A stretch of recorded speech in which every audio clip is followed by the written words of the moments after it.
Sejam bem-vindos a mais um vídeo nesse canal. No vídeo de hoje vocês vão ficar com os melhores momentos do podcast que eu fui convidado há um tempo atrás do meu grande amigo Bruno da Costa. Se vocês quiserem assistir o episódio completo, o link está aqui na descrição e fiquem agora com os melhores momentos do podcast. Então comecei a fazer todo tipo de trabalho para conseguir juntar dinheiro para vir para Portugal, porque nosso intuito era vir morar, estudar e fazer a vida aqui em Portugal. Nesse meio tempo de juntar dinheiro até vir pra cá, eu larguei a faculdade e como eu gostava de fazer a faculdade de fisioterapia, eu fiz um projeto. Um projeto que era sobre dar dicas de exercícios de fisioterapia no Instagram. Então eu criei um perfil, onde eu ia pro ginásio, por exemplo, fazer alongamentos, coisas que eu aprendi na faculdade, coisas que eu via no YouTube, eu replicava pro meu Instagram. E, fiz um blog também, não sabia mexer, não sabia fazer nada na internet. Fui aprendendo assim, instintivamente, né? Fiz meu projeto, subi o meu perfil, tinha minha página do Facebook, e esse foi meu primeiro contato com o tráfego pago. Foi que fiz posts, naquela época o orgânico funcionava muito bem, então eu conseguia ganhar muitos seguidores, mas eu queria mais engajamento. E como é que eu posso ter mais engajamento? Descobri o tráfego pago. Naquela altura, o Facebook não tinha mínimo. Podia solicitar a campanha com 50 cêntimos, por exemplo. Não tinha ainda um dólar de mínimo. Tu lembras de que ano é que era isso? 2017 para 18. E ainda não havia mínimo. Não havia. Tu podia colocar o teu lance qualquer. Pelo menos é o que eu me lembro na altura. Porque eu colocava 50 centavos, né? Que é a moeda de lá. Em cada post. E, dava um upzinho, um boost. Eu fazia boost post, não fazia gerenciador de anúncios lá. Que eu nem sabia mexer naquilo. Era um bicho de 7 cabeças pra mim. Mas esse foi o meu primeiro contato com o tráfego pago. E eu patrocinava os meus posts e ficava todo contente lá com o engajamento. Mas era só pra ter engajamento, não era pra vender nem nada. Pronto. E aí eu tive esse primeiro contato, comecei a fazer os projetos, né? Vou começar a divulgar o meu conteúdo sobre fisioterapia. E fiz lá um monte de post, ganhei... O perfil chegou a ter 1.100 inscritos, seguidores, né? Mas depois abandonei, porque meu foco era vir para Portugal e abandonei o projeto. E o primeiro semestre eu fazia freelancing, por exemplo, arranjei trabalho para ser motorista no aeroporto. Aqueles shuttle que busca os clientes e levam até as rent-a-cars. Sim. Fiz isso, trabalhei na limpeza e entretanto, estava fazendo a faculdade. Essa parte tua não conhecia, essa história aí. Essa ninguém conhece, essa só os próximos conhecem. E agora aqui o pessoal. Agora aqui o pessoal. Não, mas é interessante, porque isto faz parte da luta, não é? Não vale a pena só a gente estar aí a meter brilho nisto, é complicado. Mesmo o pessoal que começa com freelancer, os primeiros clientes são os teus piores clientes, sinceramente. Exato. Tens um ticket muito baixo, pronto, as pessoas, tu pegas aqueles clientes, se calhar são clientes difíceis, mesmo de se acompanhar, com negócios complicados no sentido de trazer resultados. Mas explica-me uma coisa, então o que é que tu achaste? Valeu a pena os 2 anos de marketing ou não valeu a pena? Eu acho que vale sempre a pena porque é conhecimento. Sim. Não é muito estar a dizer não valeu a pena, não, estava melhor mais burro. Acho que não faz sentido nenhum, mas para o dinheiro que tu investiste, achas que valeu a pena? Valeu. Eu acho que valeu a pena. E eu mudei esse mindset quando eu estava fazendo a universidade. Porque eu entrei pensando assim, isso aqui vai ser só mais uma passagem, né? Só para eu lá no final do curso conseguir um estágio e começar a trabalhar na área. Mas depois que eu comecei a fazer o curso... lá eles te ensinam um fundamento do marketing mesmo. Não é, por exemplo, tu faz um curso de marketing digital e eles te ensinam ali a prática. Na universidade eles te ensinam muito a teoria e muito a história do marketing, né? Os fundamentos, o marketing 1, 2, 3. Então, essa parte mais teórica que eu considero importante. Porque depois, quando tu vai pro digital, só muda o meio, porque o marketing é o mesmo. Entende? Então, eu acho que vale a pena, sim. É um dinheiro alto, né? Se for comparar com qualquer curso online. Mas vale a pena por quê? porque tu tem uma formação, tem um diploma. Para alguns não valem muito, mas para mim que veio do Brasil, ter um diploma fora do Brasil é muito importante. E eu valorizo isso. E depois, por estar na faculdade, eu consegui encontrar as minhas oportunidades para empregos, para os outros tipos de projeto.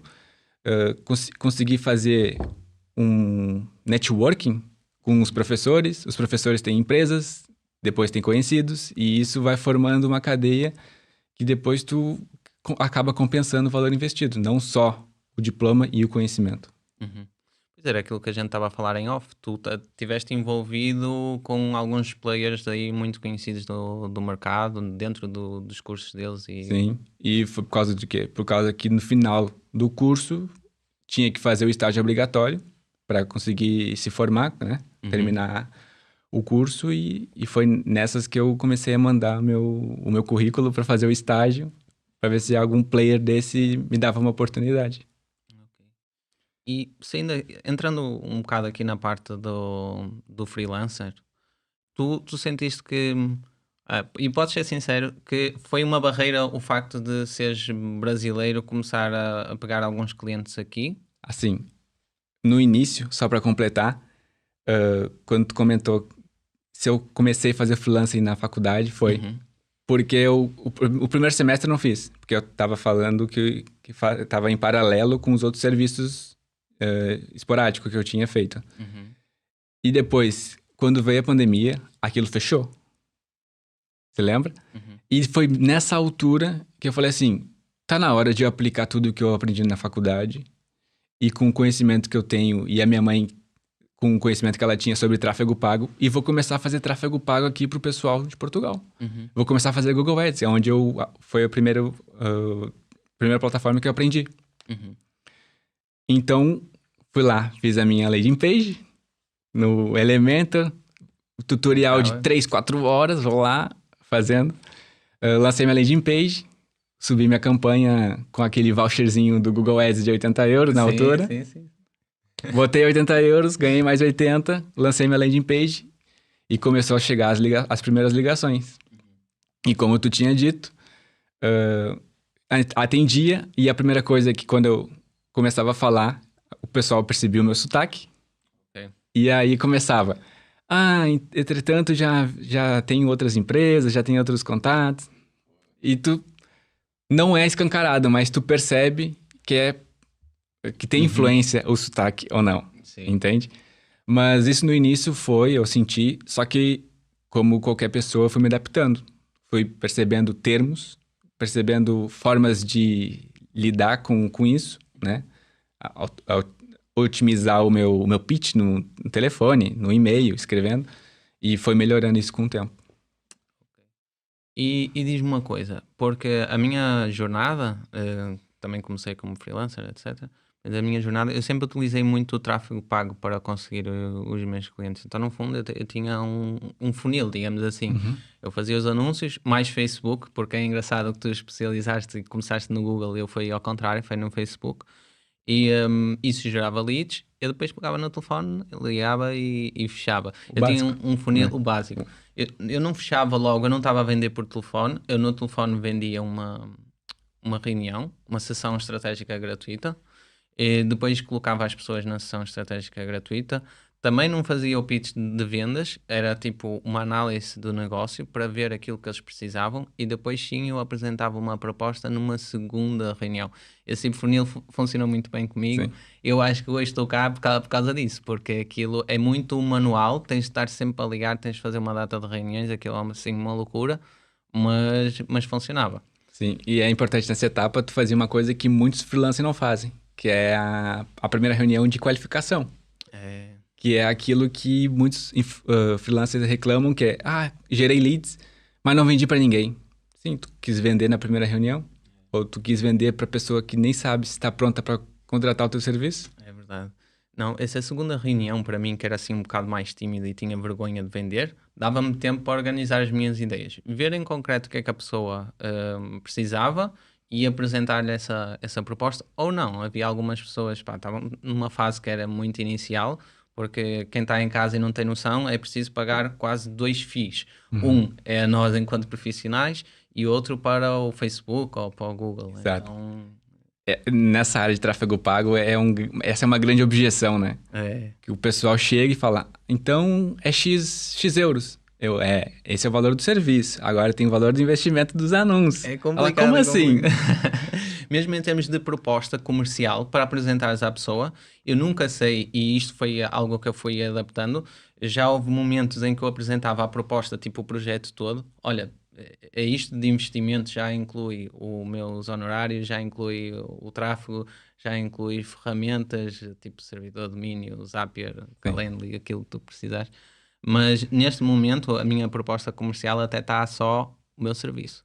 Olha, à parte é preciso anúncios e é preciso outras ferramentas.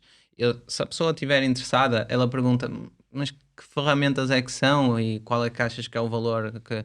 Porque senão aparece ali um valor super grande e tu vais receber uma pequena parte e esse valor grande pode ser assim um impacto e pode quebrar ali a venda por causa disso. Sim. Então eu hoje em dia só apresento, hoje em dia estou assim, não sei se é a melhor forma ou não, mas só apresento o valor do meu serviço.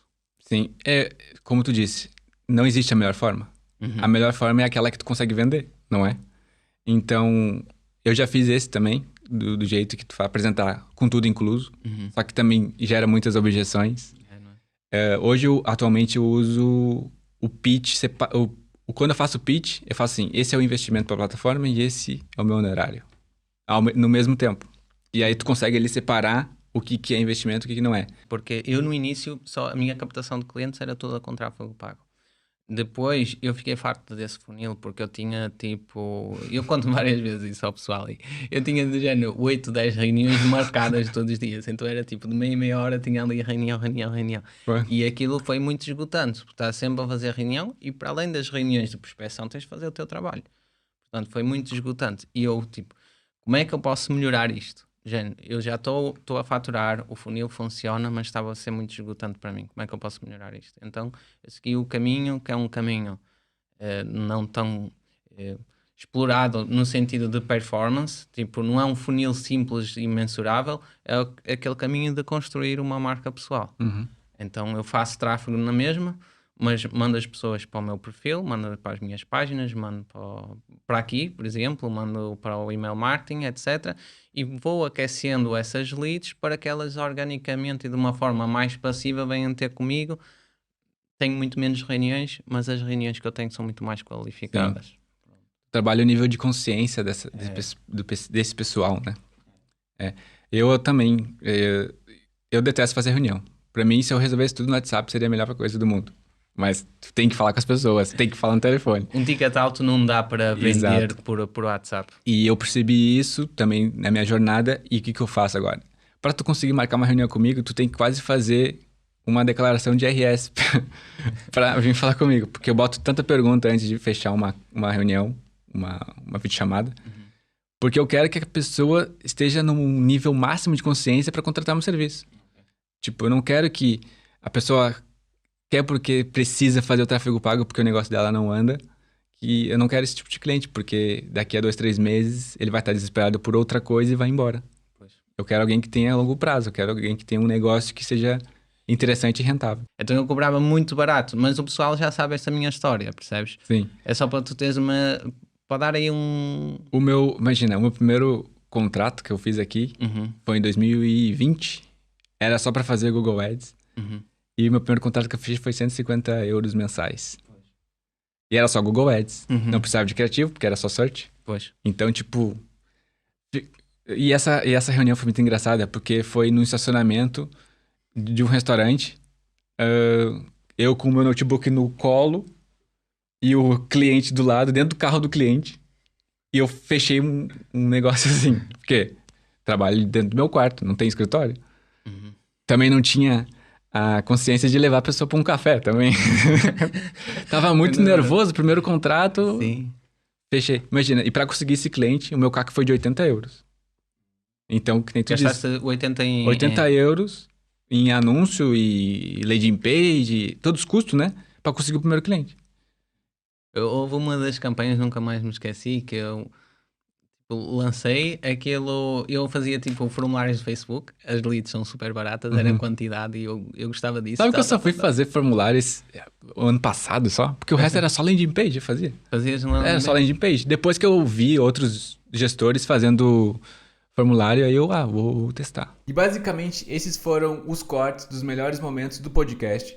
Se você quer assistir o episódio completo, com todas as informações, o link está aqui na descrição. Também eu vou deixar o link do Bruno da Costa aqui, o Instagram dele. Vão lá curtir e interagir com o conteúdo dele. É um grande parceiro meu aqui de Portugal. E espero que tenham gostado desse vídeo. Ficou alguma dúvida? Comenta aqui embaixo. E também, só para lembrar também que tem o link do guia, um caminho prático de como conseguir prospectar clientes aqui em Portugal. Então o link também está aqui na descrição. Adquirem o guia que vale a pena, lá tem a minha história de como é que eu fiz as minhas prospecções para conseguir clientes. Muito obrigado por assistir esse vídeo e até o próximo vídeo.